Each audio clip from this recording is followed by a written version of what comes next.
Here are the top 10 things that I like the most about Mario Strikers Battle League and how this game compares to the previous Mario Strikers games. Number 1, item boxes. One of my favorite things in the entire game is the introduction of item boxes. It is so much more clear when you actually get an item because you have to touch an item box, which is so much better than an item just suddenly appearing in your inventory. Another really cool thing about item boxes is that they come in different colors. The rainbow item boxes can be picked up by either team, but if one team is losing badly or if they get tackled, then sometimes an item box appears that only that team can collect. So in a way, it's kind of like Mario Kart, where if you're doing worse, then you have better stuff given to you. Number 2, if you want to do a special Hyper Strike, you actually need to collect a Strike Orb. In past Mario Strikers games, you could just fully charge up your shot and do a special strike basically whenever you want. And the reason that you would use these special strikes is because they're worth more than 1 point.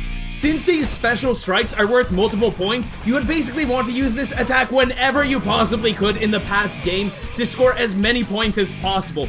But since in the new Mario Strikers games you can't use a special Hyper Strike all the time, there are other strategies that you are more incentivized to also use to score points, so the match isn't only Hyper Strikes, which is nice because we get some variety. It's cool that you pay attention to not only where the ball is and trying to score, but if an orb appears, then all of a sudden your attention might want to go to that, and you might want to rush to the orb quickly so that you could possibly do a Hyper Strike and get more points. The power-up from the orb lasts for a few seconds, so if you manage to get an orb, then you really want to take advantage of that and use a Hyper Strike whenever possible. And if your opponent gets an orb, then you might want to keep the ball away from them to run out their power-up so that they won't be able to use a Hyper Strike. And you always want to be ready to tackle them in case they do get the ball.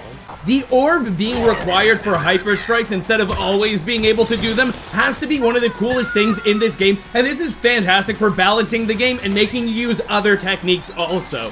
Number 3, the Hyper Strike in this game is worth only 2 points, just like the Super Strike in the original Super Mario Strikers. The idea of a shot that is worth multiple points in a soccer game is really cool, but in the Wii version of Mario Strikers, you can get 6 points from a Mega Strike sometimes, and while it is really satisfying to score 5 or 6 goals at once, there isn't really much point in going for normal goals if you could score that many points from a Mega Strike. It's also nice that we have this color gauge so you can see that if you stop the timer perfectly on the 2 blues, then it's a perfect shot and you're guaranteed to get a goal. But if you get it close, then you might still get a goal or the goalie might stop it.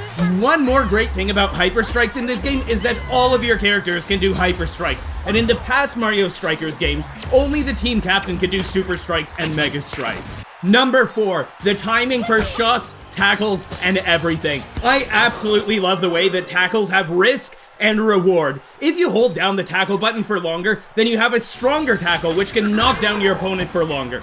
But if you miss your strong tackle, then it takes your character longer to get up. Perfect tackles are a really cool feature, where if you let go of the tackle button at just the right moment and you successfully land a tackle on somebody, then you get the ball immediately instead of just knocking the person away.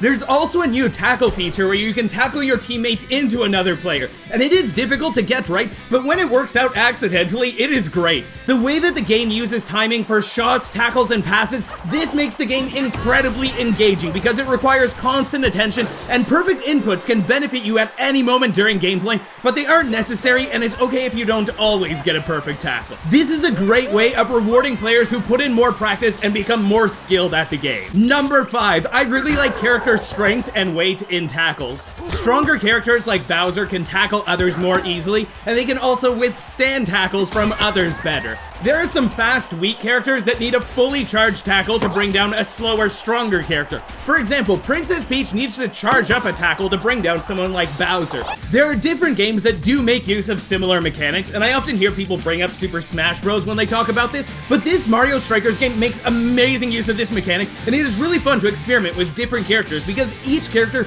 does feel noticeably different, and they all have their own advantages and disadvantages based on their stats. Number 6. Curving perfect shots. Not only is the timing of how long you hold down the button for tackles important, but if you hold the shoot button down and release it right when the circle becomes full, then you'll have a perfect shot. A perfect shot isn't guaranteed to go in, but it is really satisfying to know that you have control over how good your shot is based on your timing, and it's a lot of fun to choose where you want to curve your shot and try to make it go around the goalies. The only time that you can control the goalies in this game is against hyper shots, where I have to mash the A button to try to stop a hyper shot.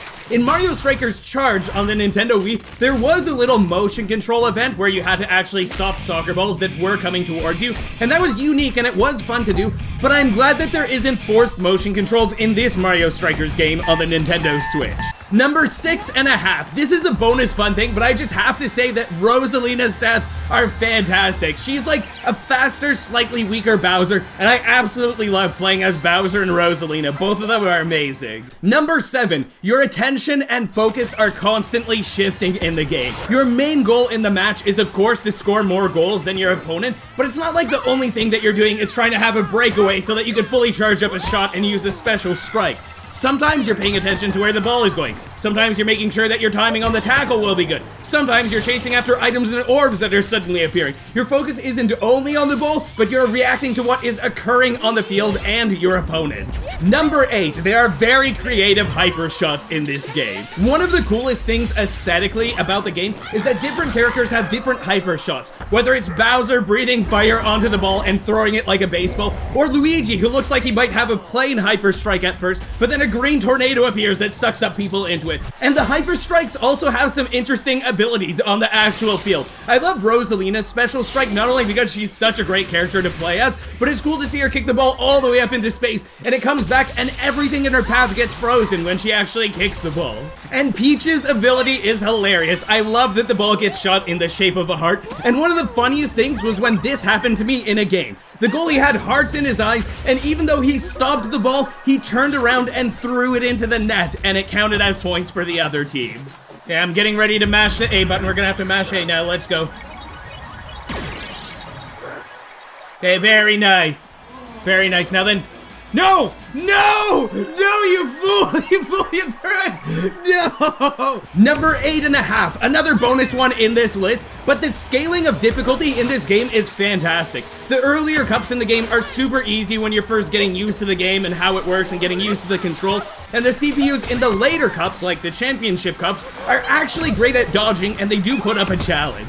Number 9, gear. One feature in this game is that there's gear that you could purchase with coins that you earn during gameplay, and the gear boosts some stats, but it lowers some other stats. It's not something that I use too much because I did like the default stats of the characters, but one thing that I really did like doing is using some gear on Princess Peach to make her as fast as possible, maxing out her speed. It was a really nice addition to my team for when I wanted to keep the ball away from the opponents, for when they had a Hyper Strike orb active and it was difficult for them to catch up to P.